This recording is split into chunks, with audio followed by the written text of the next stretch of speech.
안녕하세요. 얼마 전 이혼한 30대 여성입니다. 맨날 남의 사연을 듣기만 했는데 오늘만큼은 저도 제 이야기를 하러 왔어요. 이제는 남이 되었지만 그래도 편의상 남편이라고 부르겠습니다. 남편과는 몇 년 전 술자리에서 알게 된 사이예요. 그 술집이 정말 인기는 많은데 자리가 항상 부족한 곳이었거든요. 그러다 보니 어쩔 수 없이 내키지 않는 합석을 하게 되었습니다. 남편은 그 합석한 사람들 중 한 명이었고요. 그때만 해도 남편과 제가 부부의 연을 맺게 될 줄은 몰랐네요. 위트 있는 말투에 유쾌한 성격인 남편은 누가 봐도 좋은 집안에서 자란 사람 같았어요. 하지만 그에게는 누구도 상상하지 못했던 복잡한 가정사가 있었습니다.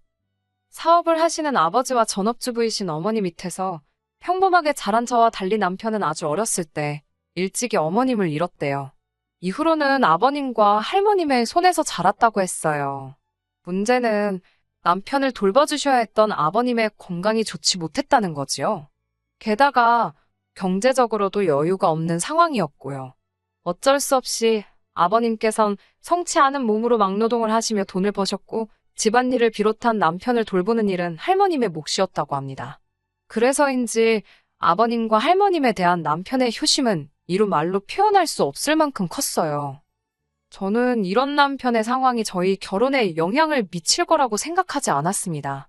하지만 남편은 저희 부모님이 자기를 어떻게 보실지 몹시 걱정하는 눈치였어요. 저희 집에 인사를 드리러 갈 때 청심환을 2알씩이나 까먹던 남편의 모습이 지금도 눈앞에 선명하네요. 남편의 우려와는 달리 다행히도 저희 부모님께선 남편의 어려웠던 시절을 크게 개의치 않으셨습니다. 오히려 그런 상황에서도 이렇게 반듯하게 자라서 보기 좋다며 남편을 치켜 세워주시더라고요. 참고로 남편과 달리 저는 이미 아버님과 할머님을 몇 번 뵌 적이 있었습니다. 두 분 다 한결같이 저를 예뻐해 주셨기 때문에 남편 쪽 어른들에 대해서 저는 크게 걱정하지 않았습니다.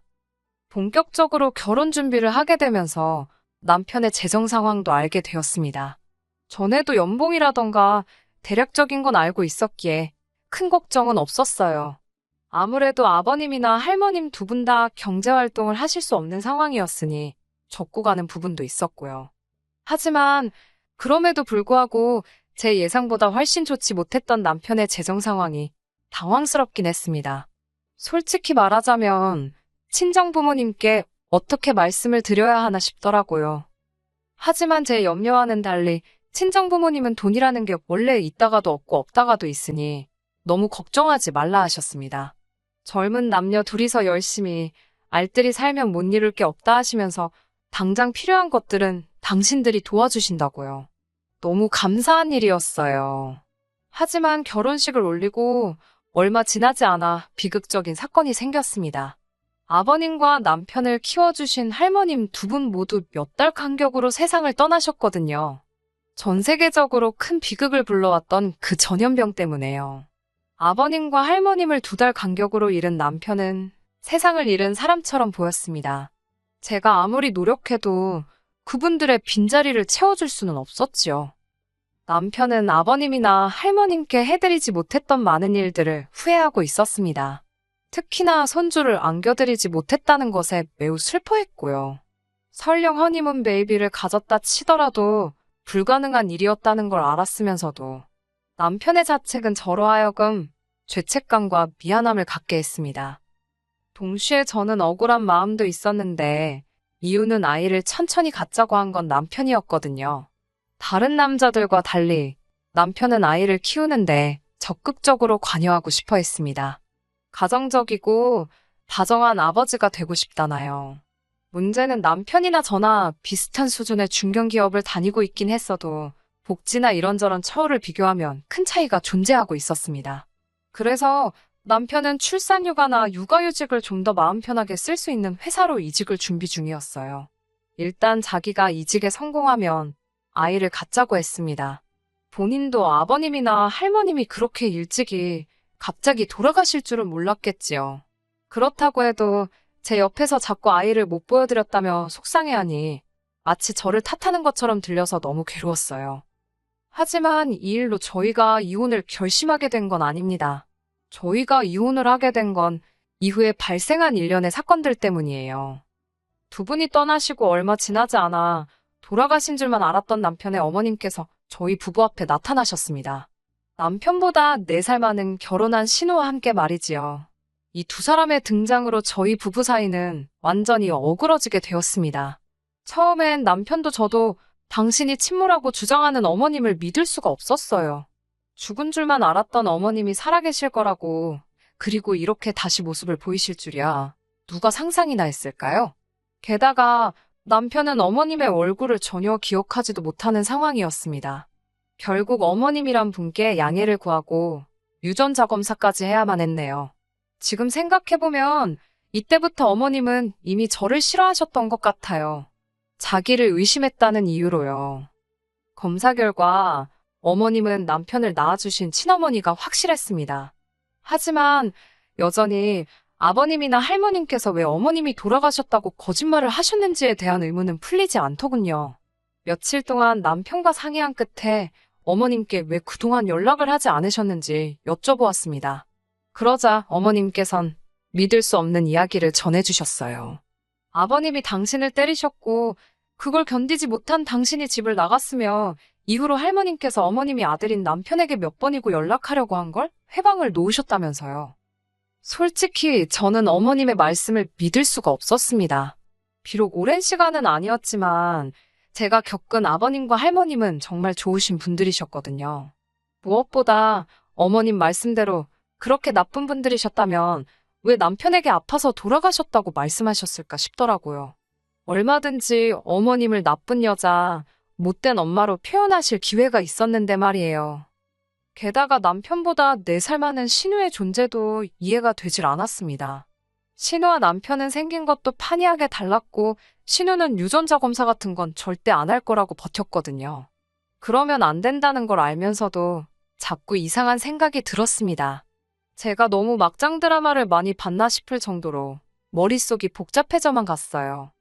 하지만 제가 이런 의심을 겉으로 내보일 수는 없었습니다. 아버님과 할머님이 떠나신 이후로 남편에게서는 늘 외로움이 느껴졌었거든요. 그런데 어머님이 오시고 나선 남편이 눈에 띄게 밝아진 모습을 보이더라고요. 어머님의 존재가 남편에게 큰 힘이 되는 눈치였어요. 그렇다 보니 아내 된 입장에서 그저 어머님과 잘 지내는 것만이 남편을 위하는 방법이다 싶었습니다. 하지만 이제 와서 말이지만 어머님과 신우, 그 둘과 잘 지내기란 생각보다 훨씬 어려운 일이었습니다. 유전자 검사 이후로 어머님은 말 그대로 기세가 등등해지셨습니다. 일단 이제라도 그동안 못다한 애미 노릇을 해야겠다며 다짜고짜 저희 집에 들어와서 살겠다 하셨습니다. 옆에서 신우도 한다는 소리가 당신은 20살 이후로 계속해서 어머님을 부양했으니 할 만큼 했답니다. 이제 아들인 남편이 어머님을 부양하는 게 도리에 맞는 거라나요. 제가 어이가 없어서 신우에게 형님이야 잘하면서 어머님한테 사랑을 듬뿍 받고 잘하셨겠지만 제 남편이야 어머님 얼굴도 기억을 못하고 사랑도 못 받았는데 이제 와서 도리를 찾으시냐고 따졌습니다. 그러자 신우도 할 말이 없는지 목소리만 자꾸 높이더라고요.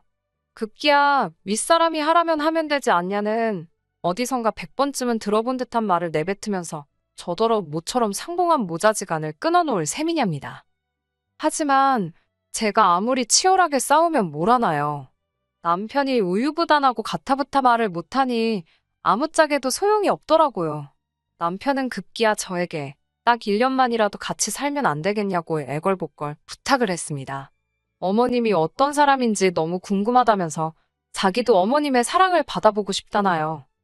그런 남편을 보니 더는 싫다 소리를 할 수가 없었어요. 결국 딱 1년을 약속받고 어머님과의 동거 생활을 시작했습니다. 문제는 결혼했다는 신우가 자기 집에 갈 생각은 안 하고 어머님이랑 같이 짐을 핑계로 저희 집에 눌러 앉으려고 하더군요. 이때만큼은 저도 참지 못하고 화를 냈습니다. 결혼도 했다면서 왜 집에 안 가고 우리 집에 눌러 앉으려는 거냐고 따지고 들었지요. 남편이 어렵게 털어놓은 이야기는 황당했습니다. 신우가 아이를 못 낳아서 쫓겨난 상황이었다네요. 요즘 같은 시대에 아이를 못 낳아서 쫓겨난다니. 같은 여자로서 안쓰러운 마음은 분명히 있었지만 어머님뿐만 아니라 신우까지 같이 데리고 살 수는 없었습니다. 결국 신우도 제 기세에 눌렸는지 저희 집에서 멀지 않은 곳에 위치한 고시원으로 들어가더라고요. 고시원에 있다는 사실도 한참 후에 알게 되었어요. 어머님과 함께 사는 건 생각보다 훨씬 어려운 일이었습니다. 어머님은 그동안 못다한 애미 노릇이라는 명분으로 5만 가지에 다 간섭을 하셨거든요.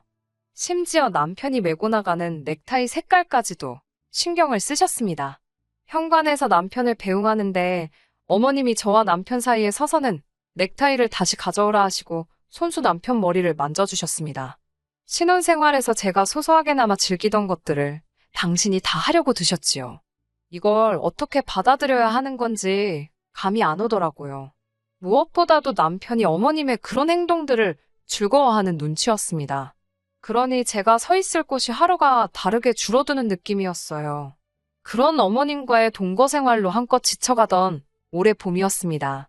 몸이 영 좋지 않았는데 짐작가는 바가 있어 임신 테스트를 해보게 되었네요.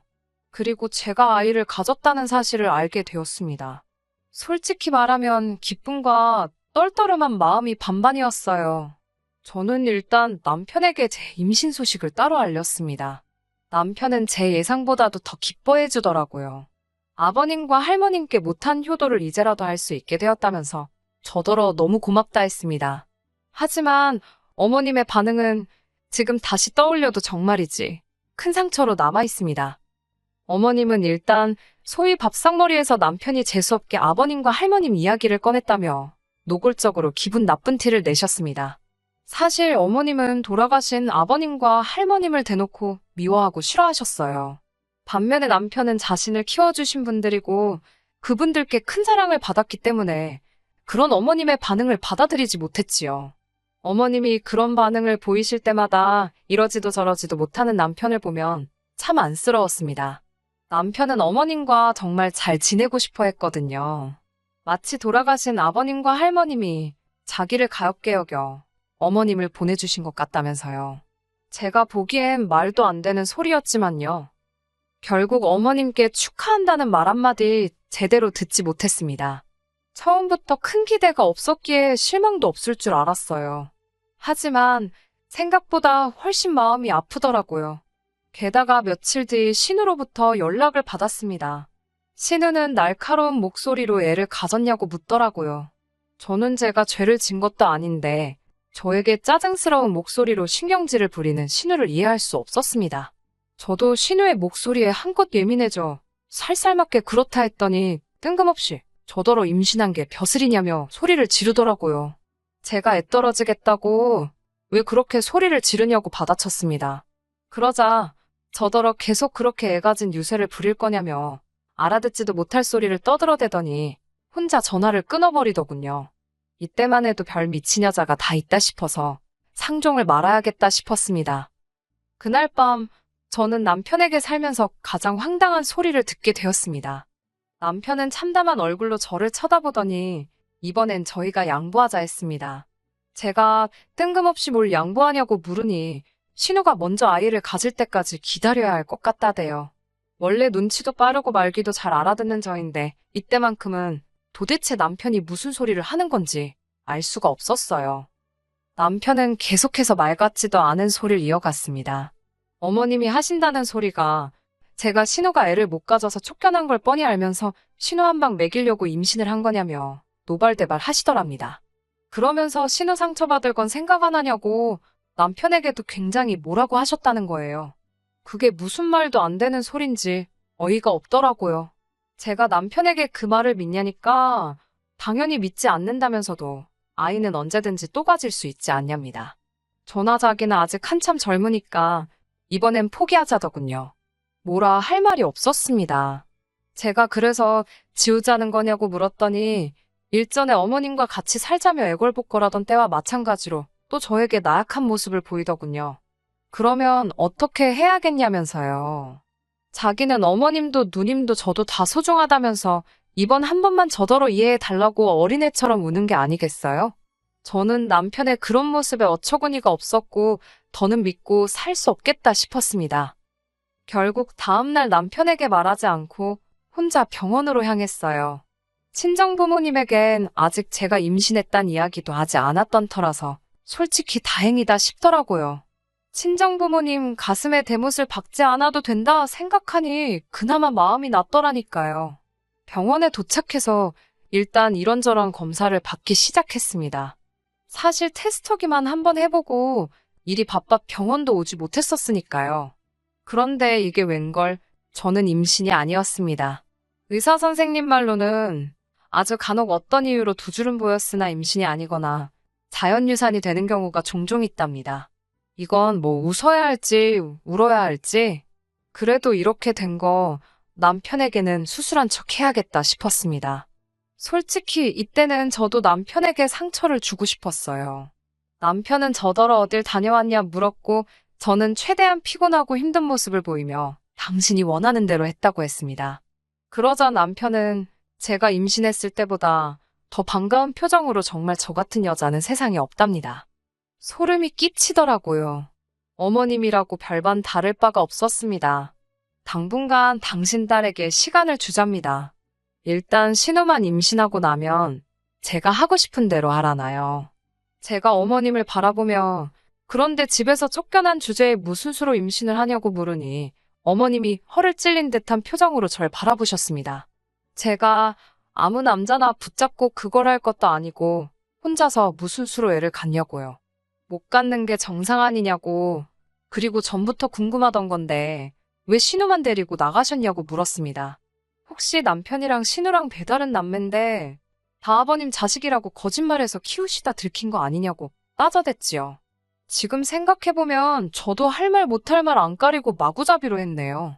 어머님은 뭐라고 제대로 대꾸도 못하시곤 오로지 욕만 하고 계셨습니다. 저더러 네가 뭘 아냐면서 함부로 떠들어대냐고요. 남편도 그제서야 설마 하는 표정으로 어머님을 보더라고요. 정말 그런 생각을 한 번도 안 해봤나 싶어서 제가 더 어이가 없었습니다. 어디 막장 드라마에서나 볼 법한 대화가 오가고서 저는 모든 것에 환멸을 느꼈고 결국 남편에게 헤어지자 했습니다. 남편은 아이야 또 가지면 되는 건데 이런 일로 무슨 이혼을 하냐고 그러더군요. 저는 남편에게 처음부터 당신 애를 가진 적도 없었고 앞으로 가질 생각도 없다고 했습니다. 그토록 사랑하는 시어머니랑 신우랑 알콩달콩 오순도순 살아보라고 없는 추억 쥐어짜내가면서라고 소리를 질렀지요. 그러자 어머님께선 저더러 말 잘했다며 당장 이 집에서 나가랍니다. 어이가 없더라고요. 제 집에서 제가 왜 나가냐고 어머님이랑 남편이 나가시라 소리를 쳤더니 어머님이 순간 벙찐 표정으로 절 바라보셨습니다. 남편이 그래도 이렇게 내쫓으면 안 되는 거라고 그럼 자기들은 어딜 가냐고 자기만 나갈 테니 어머님은 재워달라는 헛소리를 하더군요. 눈물 나는 효심에 어처구니가 없었지요. 그 와중에 어머님은 이 집이 남편 집이 아니냐면서 황당한 표정을 지어 보이셨습니다. 그러더니 제 애비나 똑같다며 개털이냐며 전에는 보인 적 없던 눈초리로 남편을 째려보셨습니다. 남편이 절 포기하고 대신 잡은 어머님이란 동아줄은 말 그대로 썩은 동아줄이나 다름없었지요. 결론부터 말씀드리자면 저는 저대로 남편과 이혼을 했습니다. 남편은 저까지 자기를 버리면 자기는 어떻게 사냐며 거의 제 바짓가랑이를 붙잡고 늘어졌다 표현해도 될 만큼 저에게 매달렸어요. 하지만 남편이 불쌍한 것과는 별개로 도저히 더 이상 부부로 살 수 없겠더라고요. 그에겐 제가 넘버원도 아니었고 앞으로도 언제든지 다른 사람이나 다른 것들과 대체될 수 있다고 생각하니 더 이상 남편 곁에 머물고 싶지 않았습니다. 이후로 들리는 소문에 의하면 어머님은 또다시 신우만 데리고 야반도주를 하듯 남편을 떠났답니다. 들은 바로는 두 사람이 남편 신용카드도 들고 도망가서는 한동안 마음대로 썼다나 봐요. 글을 적는 지금도 한심해서 한숨만 나오네요. 제 신부가 고약한 건지 어쩐 건지는 몰라도 헤어진 전 남편에게 잘 살아라, 행복해라 같은 덕담은 못하겠습니다. 그냥 앞으로 제 눈에는 안 띄었으면 좋겠네요. 어머님이나 신우도 마찬가지고요. 각자 신경 끄고 살자고요. 제발. 끝까지 들어주셔서 감사합니다. 오늘의 사연은 여기까지입니다. 구독과 좋아요, 알람 설정 부탁드리고 더 좋은 사연으로 다시 찾아뵙겠습니다. 감사합니다.